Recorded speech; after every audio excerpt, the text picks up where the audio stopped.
Supreme court में खैबर पख्तूनख्वा की जामियात में वाइस चांसलर्स की तैनाती से मुतालिक केस की समाअत हुई है। खैबर पख्तूनख्वा हुकूमत ने पेशावर हाई कोर्ट के फैसले के खिलाफ अपील वापस ले ली है।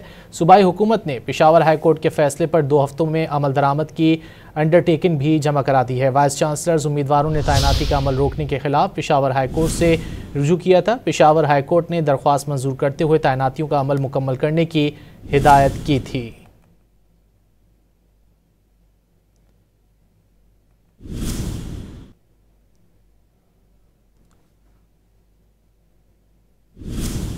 सुप्रीम कोर्ट में खैबर पख्तूनख्वा की जामियात में वाइस चांसलर्स की तैनाती से मुतालिक केस की समाअत हुई है। खैबर पख्तूनख्वा हुकूमत ने पेशावर हाई कोर्ट के फैसले के खिलाफ अपील वापस ले ली है। सूबाई हुकूमत ने पेशावर हाई कोर्ट के फैसले पर 2 हफ्तों में अमल दरामद की अंडरटेकिंग भी जमा करवा दी है। वाइस चांसलर्स उम्मीदवारों ने तैनाती का अमल रोकने के लिए पेशावर हाई कोर्ट से रुजू किया था। पेशावर हाई कोर्ट ने दरख्वास्त मंजूर करते हुए तैनातियों का अमल मुकम्मल करने की हिदायत की थी। सुप्रीम कोर्ट में खैबर पख्तूनख्वा की जामियात में वाइस चांसलर्स की तैनाती से मुतालिक केस की समाअत हुई है।